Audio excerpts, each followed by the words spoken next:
let us now see about p block elements.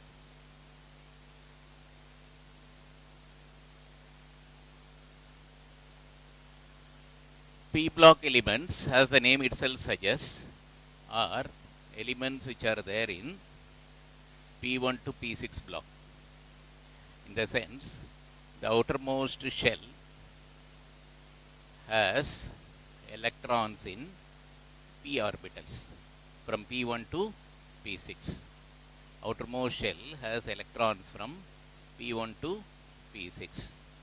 And so the general configuration of p block elements may be ns2, n p1 to 6, ns2, n p1 to 6. In p block elements, now we will be studying about, in this class, we will be studying about group 15 elements. Okay. This group 15 elements will have the general configuration of ns2, np3. Outermost configuration of ns2, np3. That is the shell, S shell of the last, in the last shell, ns electrons, 2 electrons occupy the ns shell, and in the p will be px1, py1 and py1.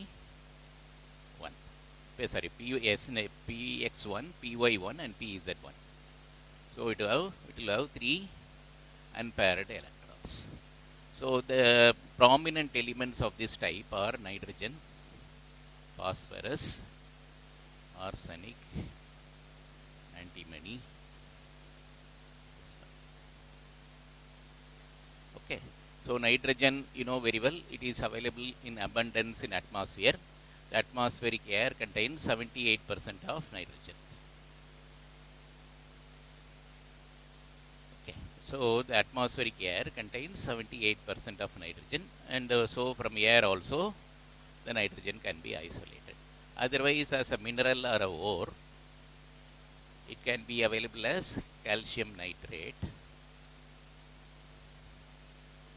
from where nitrogen can be isolated, mostly available as nitrate salts in the earth atmosphere. And phosphorus, you know, is found mostly in our bones. It actually is available along with calcium as calcium phosphate.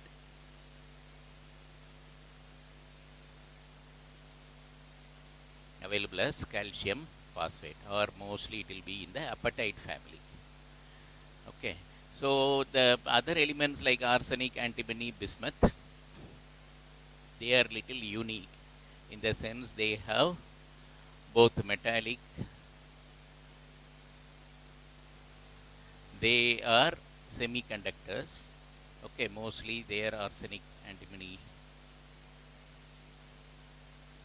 Other things like arsenic, antimony, bismuth are also equally important. They all have the same ns2, np3. I think their abundance or other things may be much less compared to nitrogen or phosphorus. So when compared to their physical properties, as we say, physical properties, as we have seen, the outermost configuration is ns2, np3, and then since the p subshell is half filled, it gives some extra stability to this this group 15 elements. So if you take their covalent radii as well as atomic radii, they increases down the group. Increases down the group. Okay, they increases down the group, and if you take their covalent radii, then if you take their ionization enthalpy,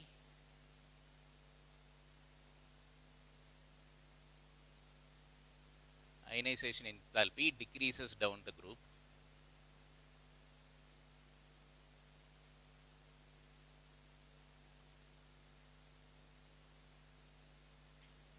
It decreases down the group. And if you take, for that matter, the nitrogen phosphorus, the decrease is more. And then further, when it comes to arsenic and antimony, the decrease is not pronounced. And then for bismuth also. So the decrease may not be pronounced from arsenic onwards. And compared to the 14 elements of the corresponding period, this will have more ionization enthalpy because of its half-filled p orbitals. You know, half-filled p orbitals gives that extra stability.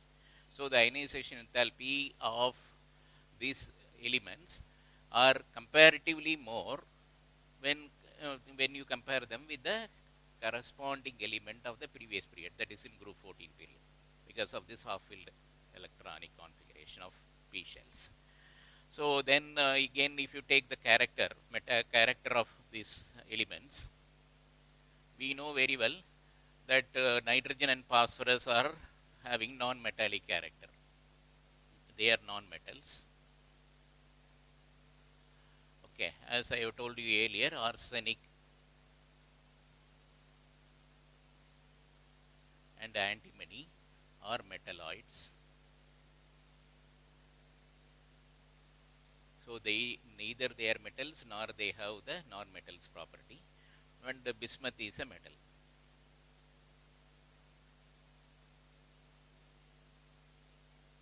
Nitrogen, phosphorus are non-metals, arsenic and antimony are metalloids, and bismuth is a metal. So there is a small, so the arsenic antimony properties are different, altogether very much difference between nitrogen, phosphorus and bismuth. Okay. So then we have seen about ionization alpha, covalent radii and all. Then about other things, like now when we come to the chemical properties,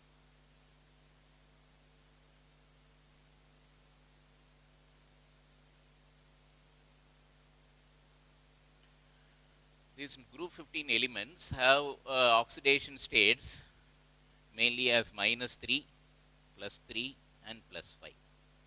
-3, +3 and +5. And this -3 where oxidation state, there is a decrease in -3 as we go down the group. In fact, it can be much seen in nitrogen, but as we go to deeper down, like bismuth and all, they never exhibit a -3 oxidation state.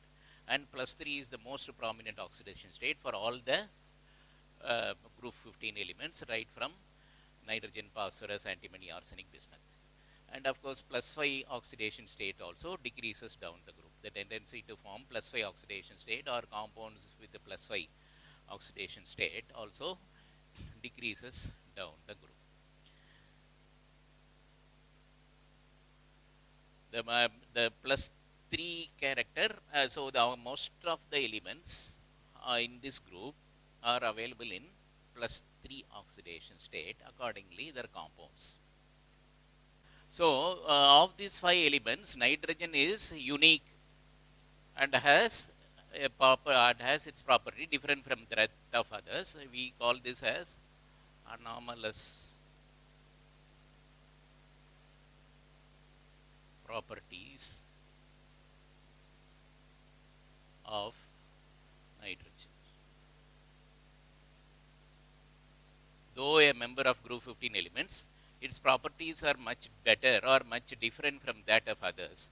This is mainly because of the smaller size.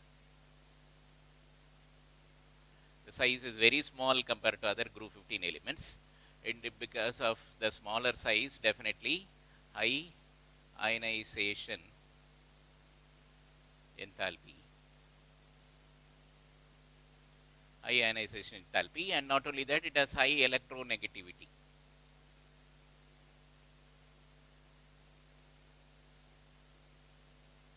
It has very high electronegativity.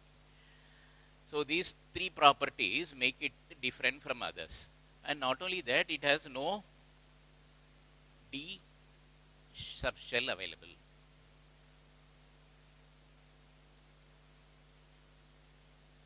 It has no D subshell available. Because of this absence of D subshell, nitrogen cannot exhibit higher oxidation state, especially like +5. +5 oxidation state may not be possible because of the absence of d electrons. Okay.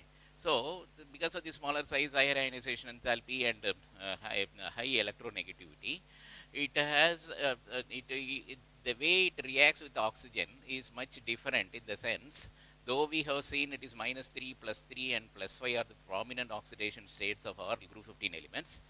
Nitrogen alone, while reacting with oxygen, has +1 oxidation state, +2 oxidation state and +4 oxidation state. When it combines with oxygen, it has right from +1 to +2 to +4 oxidation state, which is very unique. Depending upon the number of oxygen atoms which are getting added to it, it will have multiple oxidation states right from +1, +2 to +4. Okay. So, not only that, and this is nitrogen is unique in the sense it can form p pi bonds and p pi bonds, unlike the other members of the group. Because of this p pi bonds presence, it can have multiple bonds formed between its own. In the sense, nitrogen doesn't exist on its own, it exists as a dimer. So, it has as much as 3 bonds with other nitrogen, with one being a sigma bond, other two being the pi bond. The pi bond is due to p phi and p phi pi bonds. So, because of this unique nature, it forms multiple bonds with its own nitrogen and sometimes with other compounds. This property is not at all seen in any of the other elements of the group. Whereas, you know that if you take after nitrogen phosphorus, there is only phosphorus is a pp single bond, that is a covalent bond. And if you take arsenic also single bond only, and if you take antimony, this is also a single bond. Whereas bismuth forms metallic bonds. Bismuth bonds, these are all covalent bonds, single bonds with each other, whereas bismuth forms metallic bonds.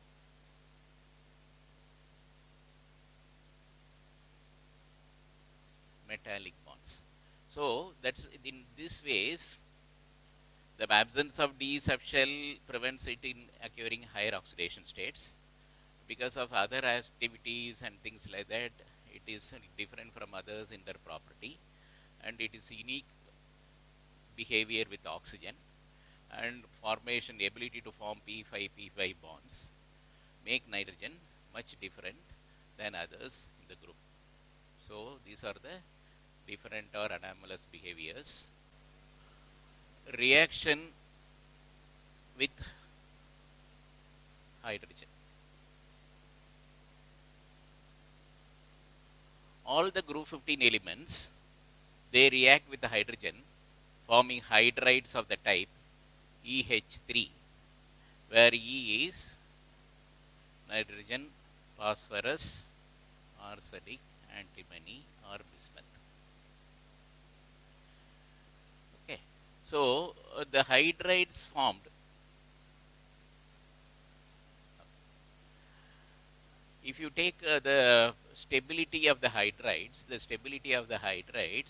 it decreases stability of the hydrides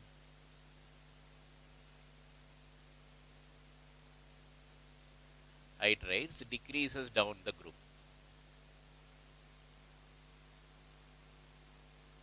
Decreases down the group.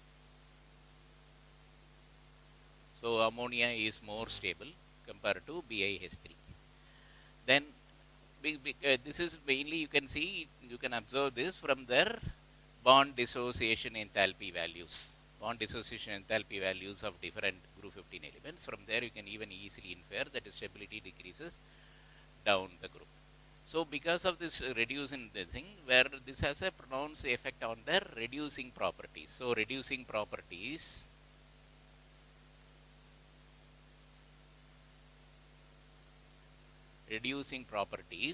they increases down the group.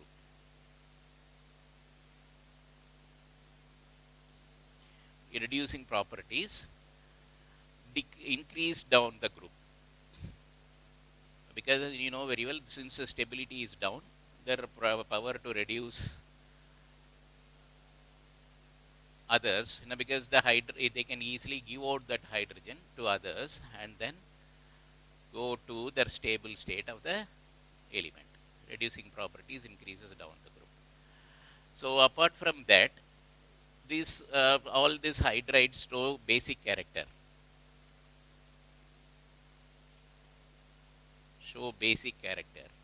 And the basicity of the hydrides again decreases down the group. Basic character decreases down the group. In the sense, ammonia is more basic than BiH3. So this is how they are with the hydrogen. Hydrogen again, this sound they behave with hydrogen. Again, nitrogen being a very small compound, where it's a very small element with a high ionization enthalpy and all, it readily forms the hydride, and that hydride also has power to actually form hydrogen bonding. Okay, it also has a power to form hydrogen bonding when it is actually put into water. I mean, when water or other things are added. So nitrogen has the ability to form hydrogen bonding because of its small size and high ionization enthalpy, has a power to form hydrogen bonding. So this is how they behave with the hydrogen. Let us see how they react with oxygen. Reaction with oxygen. They form two types of oxides. In the sense, it can be either E2O3 or E2O5. Two types of oxides, E2O3 and E2O5. So the E2O5 as an oxide is comparatively more stable than E2O3, and the acidic character of E2O5 is much more compared to E2O3. Again, E stands for nitrogen, phosphorus, arsenic, antimony, bismuth. Whereas for the oxides in general, the acidic character decreases. Acidic character of the oxides decreases down